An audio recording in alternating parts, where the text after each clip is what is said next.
gang, it is Jonald here once again. Forgive my bedraggled little setup. I am fresh off a plane and things are under construction, so we're doing our best here in the corner. But yes, I just returned from a trip to none other than the Pixar Animation studio in Emeryville, California, just outside San Francisco, The Fog, where they showed us the first 2.5 hours of Inside Out 2.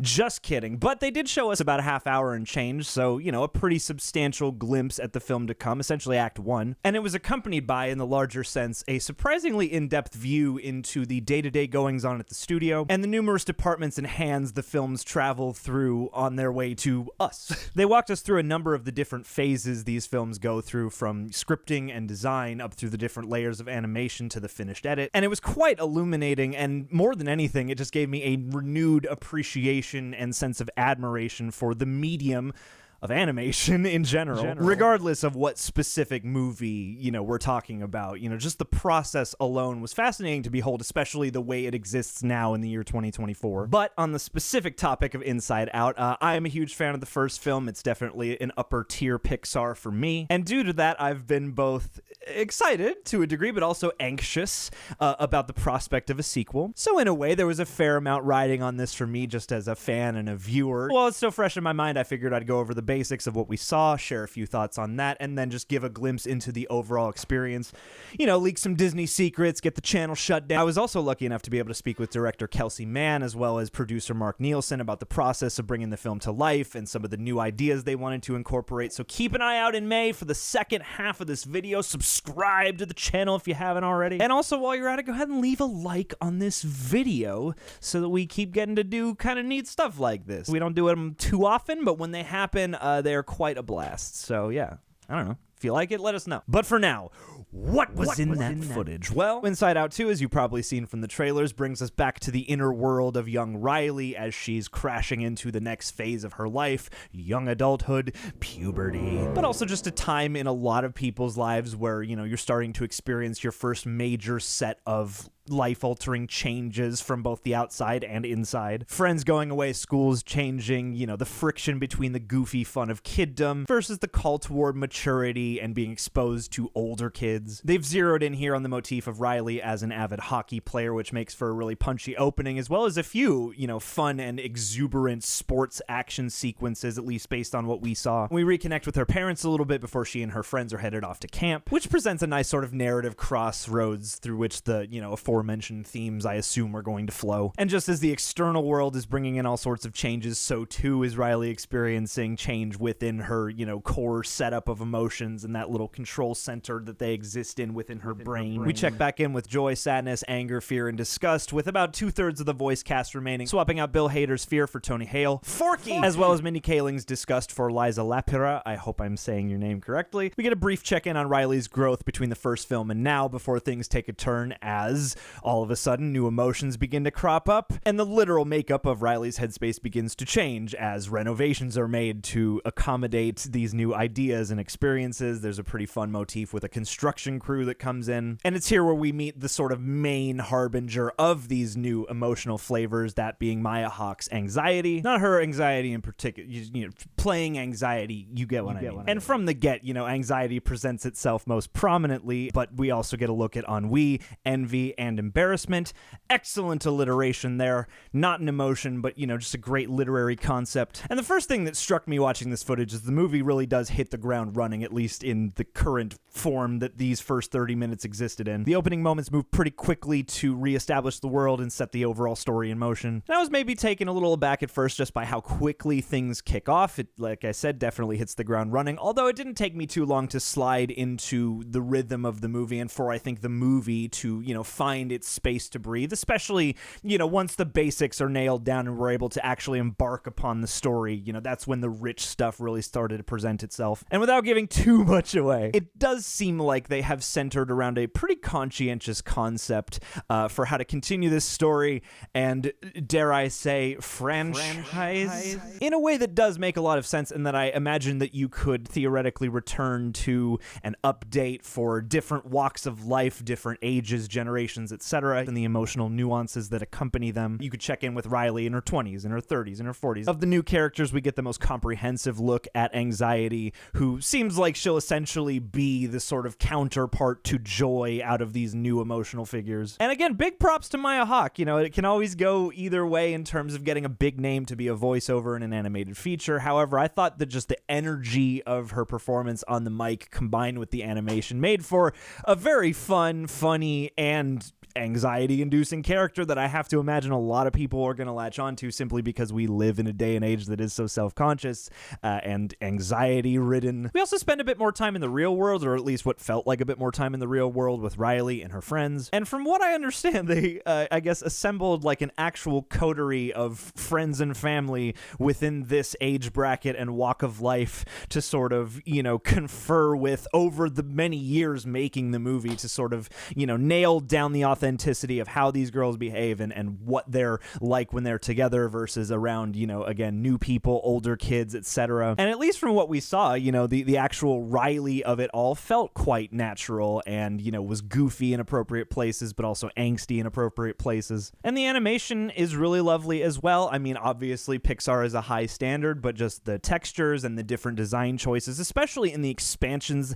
they have made to Riley's mindscape. There's a lot of very interesting and kind of beautiful, cosmic, awe-inspiring imagery at points. And they had a lot of concept art up on the walls while we were there and stuff like that. And even just things that were like designed as elements of inspiration that wouldn't necessarily even make like the cut of the movie.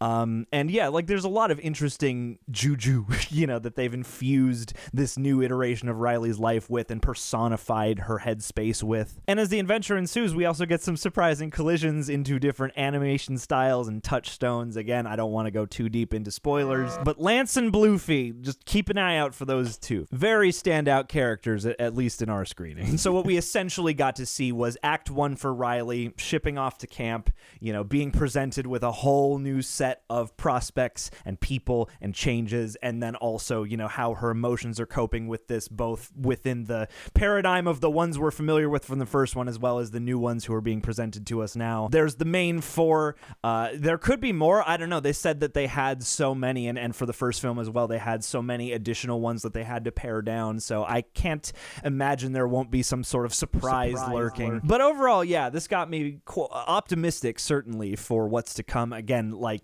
the prospect of following up Inside Out, you know, is a hefty task just because, you know, I feel like a lot of people would claim that as, you know, a pretty beloved Pixar joint, or at least one that makes the higher rank in a lot of people's lists. But this gave me cautious optimism. You know, I feel like we could, if they play their cards right, or at least deliver on the promise that this first 30 minutes gave us, they could easily have something that is just as touching and fun and impactful, and that gets at some grander ideas as Pixar films are wont to do. Yeah, overall, I thought there was some promising stuff in the glimpse they showed us here, and now it's just up to them to deliver on the other 2/3 of the movie, which, you know, I certainly have faith they can do, so fingers crossed. As for the rest of our Pixar journey, as I mentioned before, they gave us a fascinating sort of cross-section of the years-long process it takes to develop and shape a film like this. First off, the campus is beautiful and imaginative in its construction.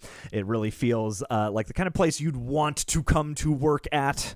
They have like customized, set designed little offices in certain areas. They have a proprietary cafe, tons of characters adorning the various halls and grounds. And the main bulk of what we were there to do was sort of this rotation of, again, different deep dives into the roles of certain departments. So they started my group off with a virtual set scout, which was pretty mind-blowing, I gotta say. Like, the way, again, technology has advanced is wild, especially in the realms of how far like virtual camera and environments have come. They literally had this rig that was like a fancy iPad that you could use essentially like a real camera, and you could walk around, you could tilt and pan and all sorts of stuff. You could change lenses, and, you know, it would essentially approximate a real camera behaving in this fully, you know, digitally rendered environment, complete with things that aren't even in the actual movie, but they exist in the set. So instead of it feeling like, it is all in a computer still, but instead of it feeling like that, you know, it really gives this sort of unique and interesting tangibility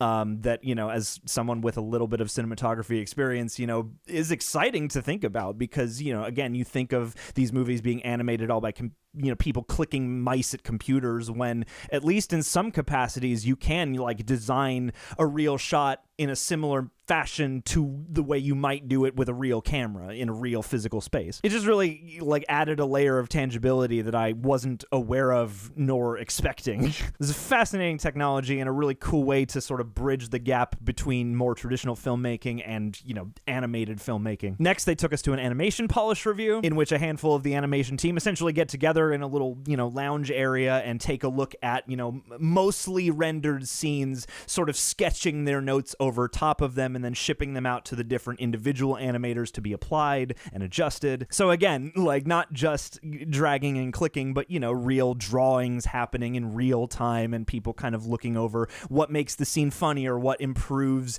a dramatic beat or any number of things. Then from there, we got to do a character design session, which was led by Jason Deemer, who's the production designer, as well as Keiko Moriyama, who is the, I believe, character designer. And there they essentially just broke down their guiding design principle and philosophy for the emotion-based characters in particular, and then had us all basically engage in one big drawing session where we pulled emotions from a hat and got to basically apply those principles to our own designs. I pulled silly, so that's my little silly, my take on silliness as, again, filtered through their, rule of choosing a distinct shape and a distinct color. I figured, spirals are kind of fun, they're bouncy, they're springy, and, you can do little lopsided eyes and you can turn this end into hair and stuff like that. It's got a little goofy little shoe. Y'all can let me know in the comments how well I did, how well I understood the assignment or not, but I'm pretty proud of this thing, all right? So if Pixar, if you're watching this and you want to steal, go right ahead. I won't be mad. I'll be pretty flattered, actually. Pixar, hit me up. But yeah, those are just a few of the things we got to experience during our time on the Pixar campus. It was fascinating, to say the least. There's actually more of this that I'm going to share with you guys, but this seems like a good place to stop for now. So tune back in May for our chat with the director and the producer, as well as more tales from the Pixar campus. There is more stuff that we got to glimpse. There are more departments we got to see sort of a day in the life of. Again, if you're an animation fan at all, this stuff was such a fascinating thing to behold, and yeah, I can't wait to see how the movie turns out. So yeah, leave me your thoughts on any and all of this, and we'll catch you next time. Much love, and yeah, cheers. Be well.